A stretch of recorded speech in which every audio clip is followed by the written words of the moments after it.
Hello students. In the earlier class, we have discussed about the gymnosperms. Okay. So in this class or in this session, we are going to learn about the angiosperms. So what is the main difference between gymnosperms and angiosperms? Gymnosperms are seed producing. Okay. That means they have naked seeds, no flowers. But in angiosperms, these plants are flowering and seed producing. Flowering and seed producing plants. Seed producing plants. Okay. Next, these angiosperms have a wide variety in their size of plants and wide variety of size of plants. Wide variety of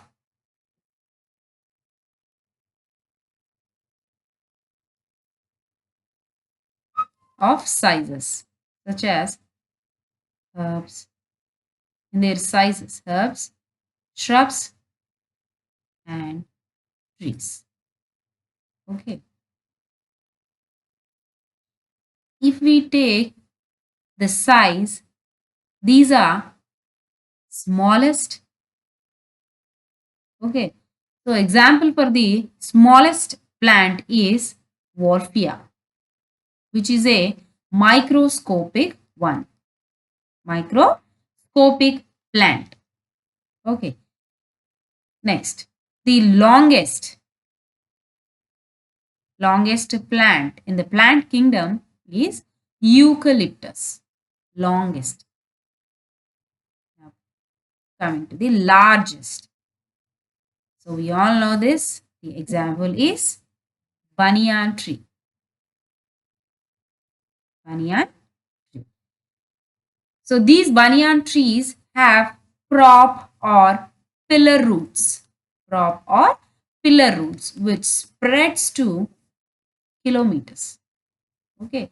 So these roots spreads to kilometers. So this is the largest tree in the plant kingdom. Okay. Now the habitat. What is the habitat of these angiosperms? So these angiosperms are aquatic. Aquatic. So aquatic in terms has two types. They are freshwater plants and marine water plants. So both of these are called as hydrophytes. Okay, because they are living in the water. So these hydrophytes which are present in the fresh water, the examples are water lilies, water lilies and lotus, etc. Next, coming to the marine plants are sea grasses,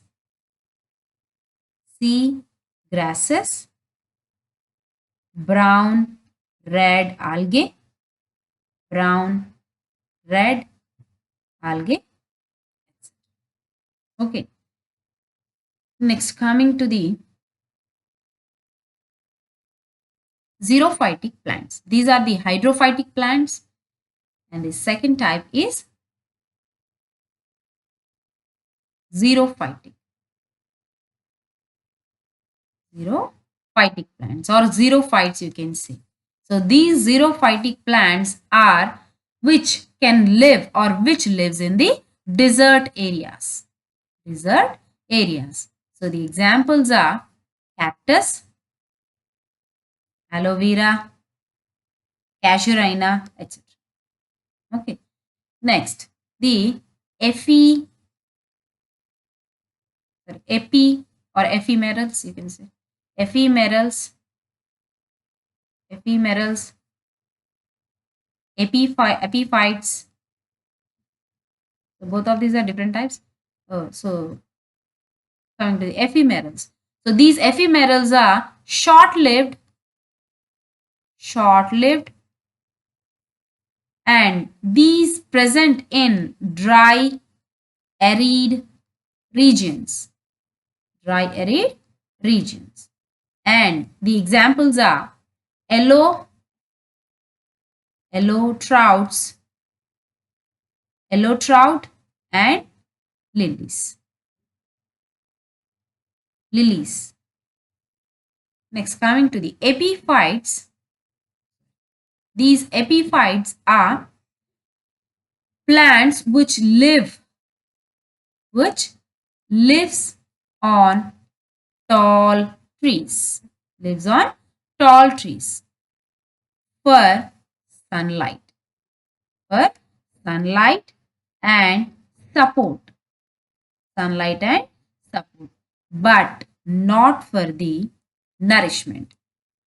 Not for the nourishment. Because these plants, they can prepare their own food material. They just want the support of long plants to get the sunlight. Okay, next coming to the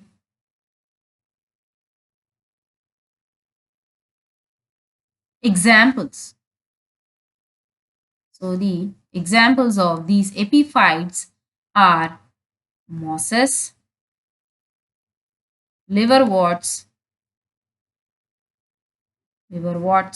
lichens, etc. Next, coming to the parasitic plants. Parasitic plants. The name itself indicates these plants, they depend on the other plants for their nourishment. So example is cuscuta. So this live on the other plant for their nourishment. Okay. So it obtains from the host plant. It obtains its nourishment from host plant.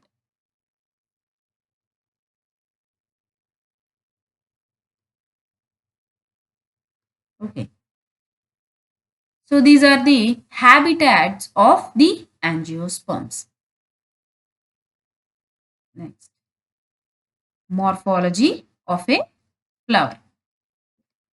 Morphology of. So this is the main or major difference between the angiosperms and gymnosperms. That means we can see flowering in angiosperms but not in the gymnosperms. They have naked seeds. Okay. So in the angiosperms, these flower produce into fruit. They develop into fruit and these fruits produce seeds. Okay. So the basic model of a flower in a angiospermic plant we see is a flower on the top of the stem, and this is the stem. We see the leaves. Okay, so the underground part has roots. So these are the roots. These are the roots. This is the basic model. These are the roots. This is the flower, and these are leaves, and this is the stem. So this is the basic model. There is a part between the base of the petiole of leaf and the stem is called as the axil. So this is the part where the new branches arise. Okay. So the point at which the petiole is attached is called as node. Node.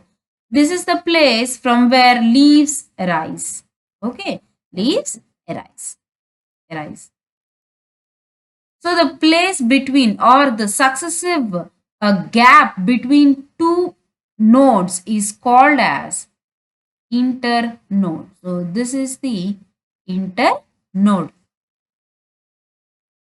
The gap between two leaves is called as the internode. Okay, so this is the basic model of a flower. Now coming to the LS of a flower.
So this is the LS of a flower.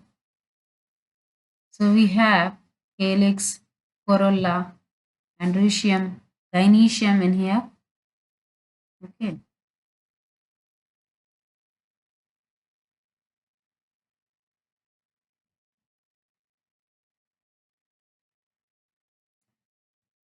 Let's see the parts of a LS flower, LS of flower. So this is the pedicel, and this is calyx or sepals. These are corolla or petals. The yellow colored structure is called as stamen, or you can say the androecium. Filament plus anther. Filament plus anther. Anther. Next, this is the pistil or gynoecium. It has style, stigma, and ovary. Okay. So this is the female reproductive organ, and this is the male reproductive organ in the plant. Next, so this part is called the thalamus. Called thalamus. Okay. So this is the ovary. Ovary. So this is the LS of a flowering plant. Sorry, flower. Now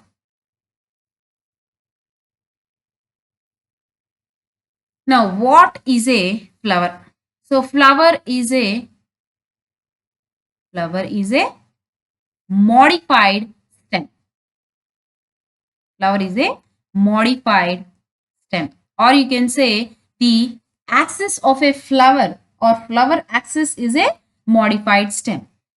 The parts, as we seen in the last page, these all parts arising from the nodes, rising from the node, and they are modified to form a flower. Okay, so what are the parts we see here is calyx, ovary, style, stigma, corolla, filament, anther. All these parts together constitute or together make a flower. Okay, so here male gamete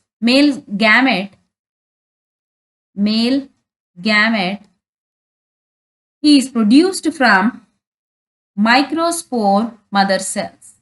Produced from microspore mother cells. Microspore mother cells. And the female gamete produced from megaspore mother cells. Megaspore mother cells. So these microspore and megaspore cells, which are produced from male and female gametes, and these gametes are produced from or developed from the male and female gametophytes. Okay, so these female and male gametophytes, which are developed from a sporophyte or produced from a sporophytic stage. So this sporophyte stage is the dominant in the angiosperms. Dominant stage in the angiosperms. So these gametophytic stages are short-lived. Gametophytic stages are short-lived, and these produced male and female gametes. Male and female gametes. Okay, so we can see all these in a life cycle. So let's see the life cycle.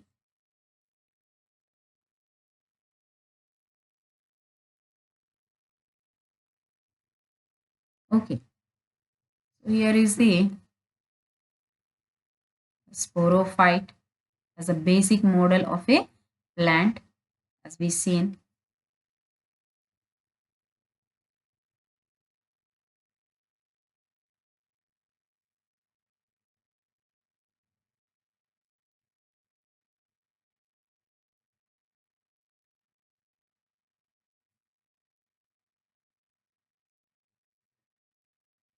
So this is the sporophyte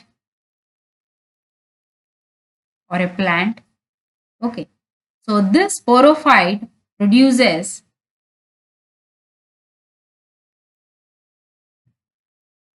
androecium or a microsporophyll,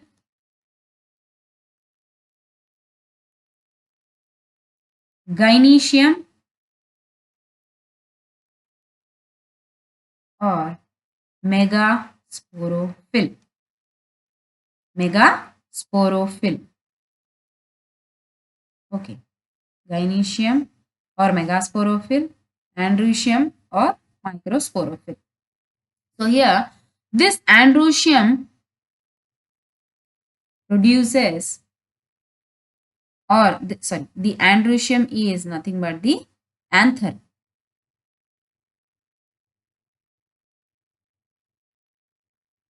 Okay, so this is the anther or the TS of anther. TS of anther. In a plant, the anther looks somewhat like this. Okay, so this is the TS, and you can see the sporangia in here. In this sporangia,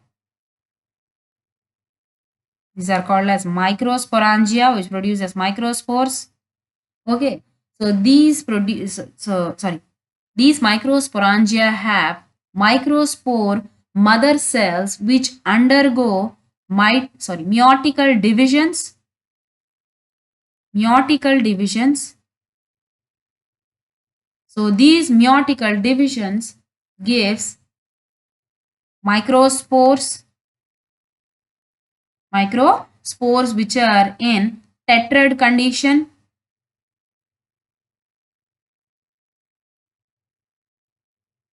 Okay. This looks somewhat like this. This is the spore tetrad.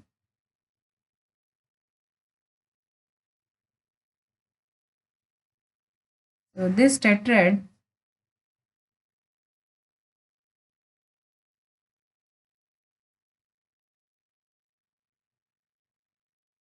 looks somewhat like this.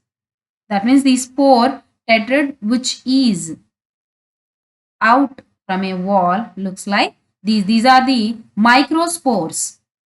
These are the microspores or you can say the pollen grain. Microspore is nothing but the pollen grain. So this pollen grain looks like this. It has an outer exine, next inner intine, which has two male nuclei. Okay, so this outer exine is roughly textured to protect the inner substances. Okay, so this is the exine, and this one is blue colored line is intine. Okay,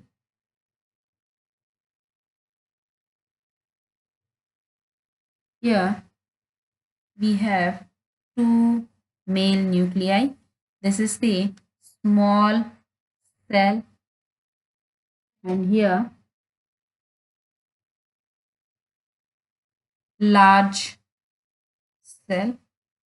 This is a large cell, And this large cell, it is a vegetative cell.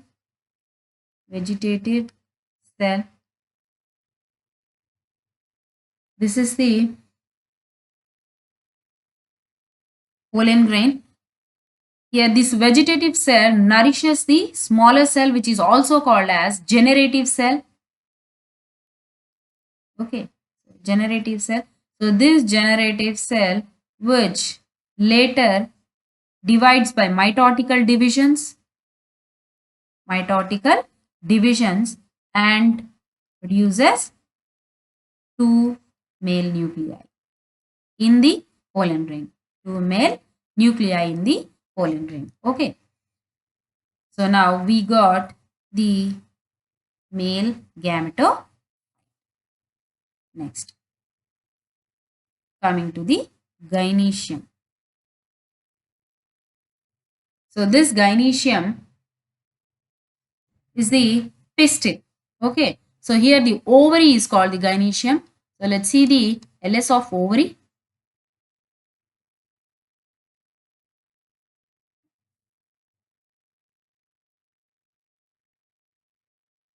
Ovary has the ovules which are stalked like this. Okay, let's take one of the ovule. So this is the ovule with the stalk, and these ovules are integumented. Okay, so these ovules are integumented. As we have seen in the gymnosperms, ovules are unitegmic, but in gymnosperms, ovules are unitegmic, but in angiosperms, ovules are bitegmic. You can see two integuments, this one and this one. So these integuments cover the female gametophyte. This is the female gametophyte. Female gametophyte. So this female gametophyte has three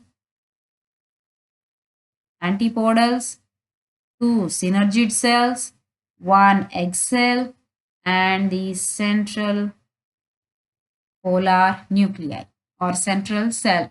Okay, so this is the female gametophyte, which is produced by the gynoecium or megasporophyll.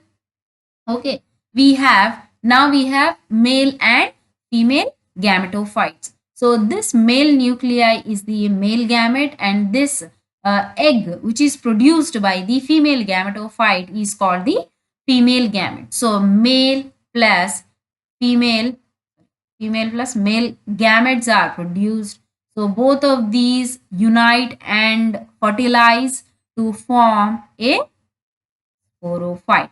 So this is the life cycle of a angiospermic plant, and this is the process of fertilization in a angiospermic plant. And so this is the overall view of a angiosperm division. Okay, so in the next classes we will learn in detail about the angiosperms. So in this session we only see the overall view of a angiospermic plant. So this is the session and it ends here. So let's meet in the next session.